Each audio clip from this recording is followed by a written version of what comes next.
अब बात होगी कोटपुतली के बहरोड से बड़ी खबर की, जहां सवारियों से भरी रोडवेज बस ट्रेलर से जा टकराई है। हादसे में चालक समेत 10 जन घायल हो गए हैं। घायलों को अस्पताल में भर्ती कराया गया है।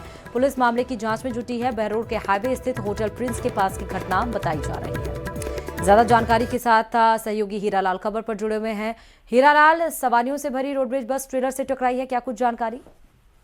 जी देखिए, बहरोड इलाके का पूरा मामला है, जहां दिल्ली से एक रोडवेज बस सवारियां लेकर जयपुर के लिए रवाना हुई थी। जैसे ही बस हाईवे स्थित होटल प्रिंस के पास पहुंची तो आगे चल रहे ट्रेलर से है जो बस जा टकराई और हादसे में करीबन 10 से ज्यादा लोग हैं जो घायल हुए हैं। सूचना पर पुलिस मौके पे पहुंची और जो आसपास के लोग हैं वो भी मौके पे पहुंचे और जो घायल लोग थे उनको अस्पताल में भर्ती कराया गया, जहां से 2 की हालत है जो गंभीर बताई जा रही है। बाकी को प्राथमिक उपचार करके उनको छुट्टी दे दी गई। फिलहाल जो पुलिस है मौके पर पहुंच चुकी है और पुलिस ने है जो पूरे मामले की जानकारी लेकर और जांच शुरू कर दी है। हादसा किस वजह से हुआ इसकी पुलिस है जो चालक के बयान लेने के बाद ही पूरे मामले का खुलासा हो पाएगा। ठीक है, बहुत शुक्रिया तमाम जानकारी देने के लिए हीरालाल।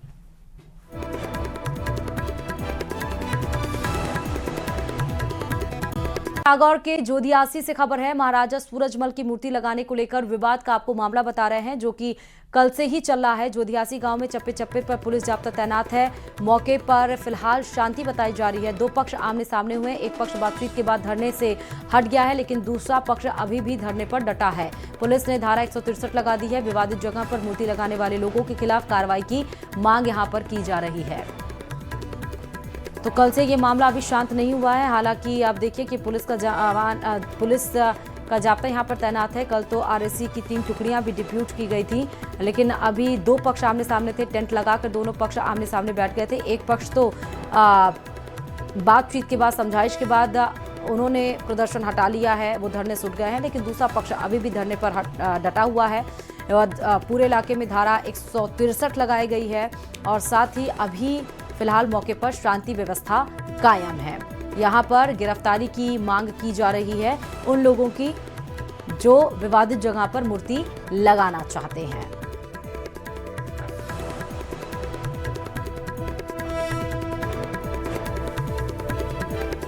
ज्यादा जानकारी के साथ सहयोगी प्रकाश खबर पर जुड़े हुए हैं। प्रकाश, कल से यह मामला तूल पकड़ा हुआ है, अभी क्या अपडेट्स हैं? बताना चाहूंगा, अभी मौके पे एकदम शांति है। गांव में धारा 163 लगाई जा चुकी है, जिसके बाद गांव के अंदर बड़ी संख्या में जो पुलिस जाब्ता है वो तैनात है। पुलिस ने अब लोगों को एक जगह इकट्ठा होने से रोक रही है और सब जगह जो पुलिस तैनात होने के बाद भी अब जो गांव के लोग हैं वो अभी तक घरों से बाहर नहीं निकले हैं और एकदम शांति का माहौल है। जी, धारा 163 भी लगा दी गई है। जी, कल रात से ही धारा 163 लगा दी गई है, जो आगामी 2 महीने तक यहाँ पर लागू रहेगी और इस दौरान कोई भी यहाँ पर जो धरना प्रदर्शन और जो लोगों को इकट्ठा होना के पर है वो पाबंदी रहेगी। एक पक्ष तो प्रकाश हट गया धरने से, तो दूसरा पक्ष अभी तक क्यों बैठा हुआ है? कब तक हटेगा? क्या बातचीत चल रही है उससे? बताना चाहूंगा कि कल जो मूर्ति लगाने का जो पक्षधार था उनको प्रशासन ने ये आश्वासित किया था कि आपने जहां ये मूर्ति लगाई है वो अभी यहाँ से नहीं हटेगी। ये हमारी जिम्मेदारी रहेगी कि आपकी जो मूर्ति लगाई है वो यहीं रहेगी। जिसके बाद वो पक्ष संतुष्ट हो गया और वो चला गया। वहीं जो दूसरा पक्ष था उनकी ये मांग थी कि जहां ये मूर्ति लगाई है वो जगह विवादित है और इस जगह उन्हें मूर्ति से कोई आपत्ति नहीं है, जो जगह है उससे आपत्ति है। उनकी ये मांग थी कि जो ग्राम पंचायत द्वारा एक प्रस्ताव जारी किया गया था जिसमें महाराजा सूरजमल, महाराजा प्रताप और एक जो परशुराम जी की मूर्ति है, ये 3 मूर्ति लगनी प्रस्तावित थी।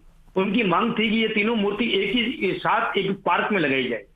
और जबकि ये दूसरा पक्ष था वो ये महाराजा सूरजमल की जो मूर्ति है वो यहाँ चौक में लगाने को लेकर तैयार था। जिसके बाद इन्होंने ये बिना परमिशन ही कल यहाँ पर जन भावना को देखते हुए ये मूर्ति लगा दी गई। जिसके बाद से वो दूसरा पक्ष है वो नाराज है। उनका कहना है कि बिना अनुमति के ये मूर्ति लगी है, नियमों के खिलाफ लगी है, तो इन लोगों पे कार्रवाई की जाए। ठीक है, बहुत शुक्रिया प्रकाश।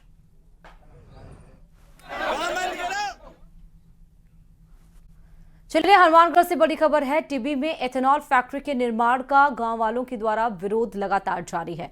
आज दूसरे दिन भी टिब्बी में इंटरनेट सेवाएं बंद कर दी गई हैं। ग्रामीण टिब्बी में बैठक कर आगामी की रणनीति बनाएंगे। पुलिस की मौजूदगी में फैक्ट्री का निर्माण कार्य शुरू है। एहतियात के तौर पर पुलिस जाब्ता तैनात कर दिया गया है।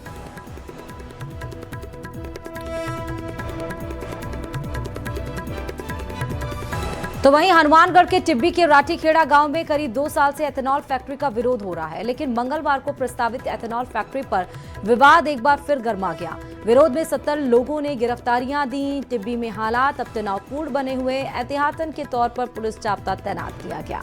देखिए रिपोर्ट।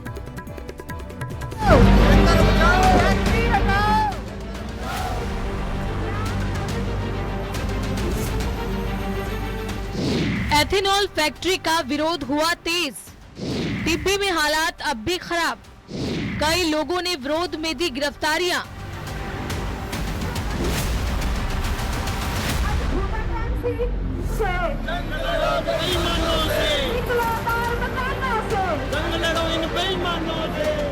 टिब्बी कस्बे में विरोध की आवाज नई नहीं है। पिछले 2 साल से लोग प्रस्तावित एथेनॉल फैक्ट्री का विरोध कर रहे थे।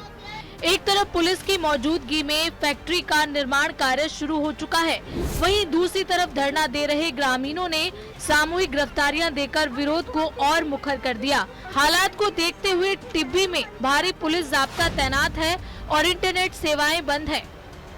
पहले से ही जो फैक्ट्री वाला मामला चल रहा है, इसमें एहतियात के तौर पर पुलिस व्यवस्था की गई है। वैसे कोई विशेष मामला नहीं है, शांति है, सारी चीजें सामान्य नॉर्मल। आप नाकाबंदी के दौरान और दूसरी कार्रवाइयों में मुख्यालय पर कुछ लोग हिरासत में लिए। गांव वालों का आरोप है कि फैक्ट्री के लगने से प्रदूषण के साथ साथ स्वास्थ्य से जुड़े खतरे भी बढ़ जाएंगे। एथेनॉल फैक्ट्री के विरोध में विधायक और युवा कांग्रेस प्रदेश अध्यक्ष अभिमन्यु पुनिया ने भी गिरफ्तारी दी, जिससे मामला राजनीतिक रूप से और भी तेज हो गया। जिस तरीके से किसान नेताओं को गिरफ्तार किया गया, कतई लोकतंत्र के अंदर आप सुबह 3 बजे, क्या वो बड़े अपराधी थे? क्या वो बड़े आदतन अपराधी थे? क्या बड़े इलाके के अंदर आपराधिक मुकदमे उनके नाम के दर्ज थे? लेकिन जो हालात पैदा हुए हैं राज्य के अंदर और जिले के अंदर और इलाके के अंदर, किस तरीके की सरकार की तानाशाही, कब तक किसान कौम, किसान साथी सहेगा?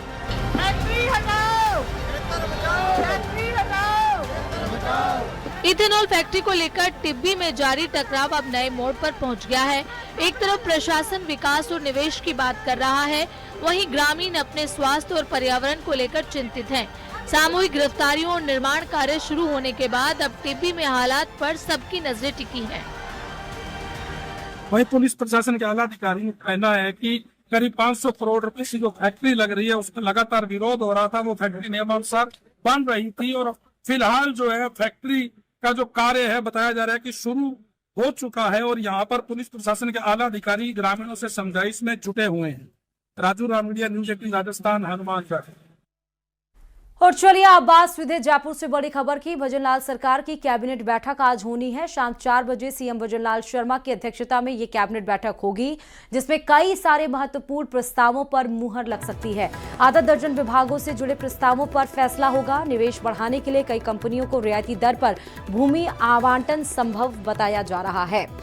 कंपनियों के लिए कस्टमाइज पैकेज मंजूरी पर भी बड़ा फैसला सरकार की तरफ से लिया जा सकता है। कैबिनेट बैठक के बाद मंत्रिपरिषद की भी बैठक यहां पर होगी।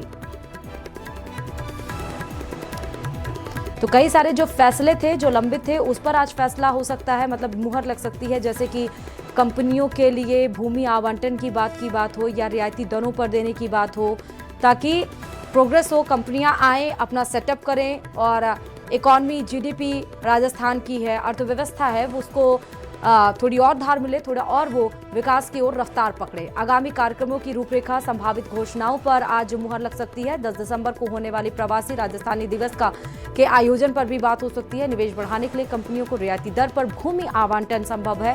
कंपनियों के लिए कस्टमाइज पैकेज मंजूरी पर बड़ा फैसला संभव जताया जा रहा है। और सरकार निकाय पंचायत चुनाव पर बड़ा फैसला ले सकती है, जिस पर विपक्ष लगातार हमलावर है। 2 बच्चों से अधिक होने पर चुनाव लड़ने से रोक के प्रावधान पर भी फैसला आज कैबिनेट बैठक में हो सकता है। कुछ विभागों से जुड़े नियमों में संशोधन के प्रयास क्लास भी रखे जा सकते हैं। कोचिंग संस्थानों पर नियंत्रण को लेकर नियम बनाने पर फैसला हो सकता है।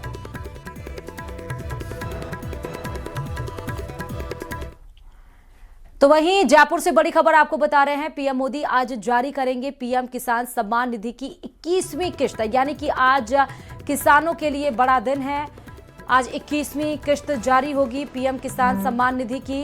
राजस्थान के 66,62,000 किसानों को 1332 करोड़ मिलेंगे। पीएम किसान उत्सव दिवस पर 19 नवंबर को 21वीं किश्त आज जारी होगी और आज 19वीं किश्त इसलिए जारी हो रही है क्योंकि पीएम किसान उत्सव दिवस है आज, ये मतलब किसान उत्सव दिवस, और इसलिए पीएम आज किसानों के लिए 21वीं किश्त जारी करेंगे। सीएम भजनलाल शर्मा जयपुर के दुर्गापुर से वीडियो कॉन्फ्रेंसिंग के जरिए जुड़ेंगे राज्य स्तरीय कार्यक्रम में। वहीं अब तक पीएम किसान से राजस्थान के किसानों को 25,142 करोड़ रुपए दिए जा चुके हैं। इस किश्त में देश भर के 9 करोड़ किसानों को 18,000 करोड़ की राशि आवंटित की जाएगी, यानी कि 21वीं किश्त में। राजस्थान में सीएम किसान सम्मान निधि के रूप में अब तक 2,073 करोड़ जारी कर चुके हैं। पीएम किसान में सालाना 6,000 रुपए आते हैं। वहीं सीएम किसान निधि से अतिरिक्त 3,000 किसानों को लाभ मिलता है, यानी टोटल 9,000 अगर हम राजस्थान किसान की बात करें।